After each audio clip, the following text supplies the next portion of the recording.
Assalamualaikum warahmatullahi wabarakatuh. Saya Azza Nur Faiza dari kelas 1 BKIE, NIM 20171012009 akan mempresentasikan materi tentang Islamic Worldview, triangulasi Tuhan, manusia, dan alam. Islamic Worldview.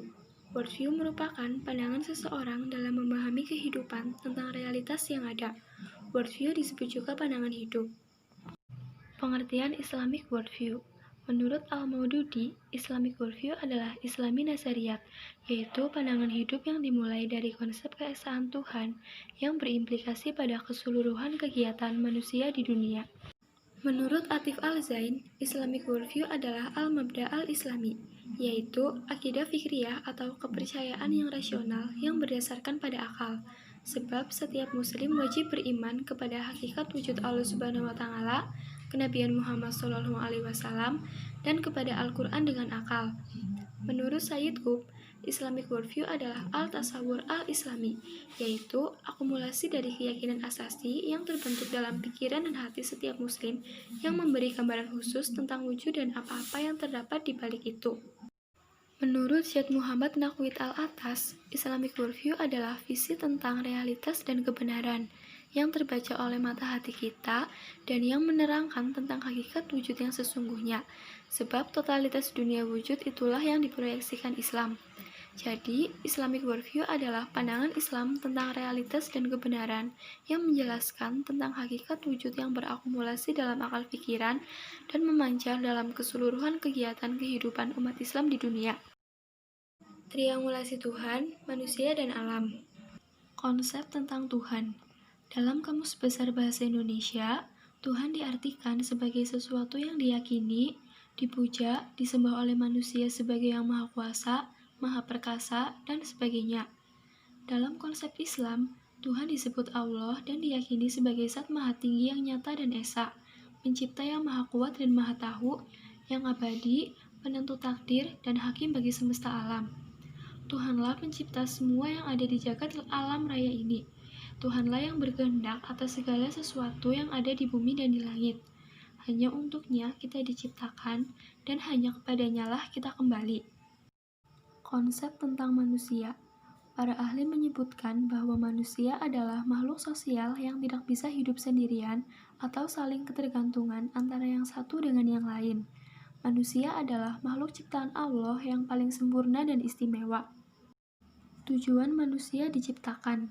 Yang pertama, untuk beribadah. Ibadah merupakan salah satu bentuk ketaatan seorang hamba kepada Tuhannya. Dengan beribadah, seseorang dikatakan sudah menjalankan salah satu perintah dari Tuhannya. Yang kedua, untuk menjadi khalifatullah. Manusia diciptakan untuk menjadi seorang khalifah. Ini merupakan suatu anugerah sekaligus tanggung jawab bagi manusia. Fungsi khalifah itu adalah wakil Tuhan dalam memakmurkan dan memberi rahmat pada alam dan seisinya. Yang ketiga, untuk meneruskan kerja dakwah. Tugas untuk mengajak manusia taat kepada Allah Subhanahu wa taala adalah tugas para nabi dan rasul. Tetapi setelah Rasulullah wafat, tugas ini diemban oleh seluruh umatnya. Konsep tentang alam. Alam merupakan lingkungan kehidupan atau segala sesuatu yang ada di langit dan di bumi seperti tumbuh-tumbuhan dan binatang. Penciptaan alam merupakan bukti kekuasaan dan kebesaran Allah Subhanahu wa taala. Tujuan alam diciptakan bukan untuk dirusak, dicemari, dan dihancurkan, akan tetapi untuk difungsikan semaksimal mungkin dalam kehidupan. Tujuan alam diciptakan juga bukan untuk disembah dan dimintai pertolongan, akan tetapi untuk dikelola, dibudidayakan, dan dimanfaatkan dalam kehidupan. Pada akhirnya, alam diciptakan hanya sebagai fasilitas semata bagi manusia untuk mengenal dan lebih mendekatkan diri kepada Allah Subhanahu wa taala. Tuhan, manusia, dan alam. Tuhan yang telah menciptakan manusia dan alam semesta. Berarti, tanpa adanya Tuhan, manusia dan alam tidak akan tercipta. Hubungan manusia dengan Tuhan adalah dalam rangka ibadah sebagai bentuk syukur dan ketaatan kepada Tuhan sebagai seorang hamba. Hubungan manusia dengan manusia. Manusia selalu membutuhkan orang lain, maka dibutuhkan interaksi agar terjalin hubungan yang baik antar sesama. Manusia harus memiliki akhlak terpuji dan saling menyayangi antar sesama. Hubungan manusia dengan alam. Kehidupan manusia dapat berlangsung karena adanya alam. Alam diciptakan Tuhan untuk dapat memenuhi semua kebutuhan manusia. Alam pun butuh manusia karena alam butuh perawatan. Jadi, manusia dan alam sama-sama saling membutuhkan.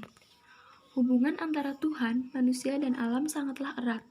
Jika salah satu ada yang tidak ada, maka keseimbangan atau hubungan itu akan terganggu, dan bahkan mungkin tidak akan ada hubungan antara yang satu dengan yang lain. Demikianlah yang dapat saya sampaikan.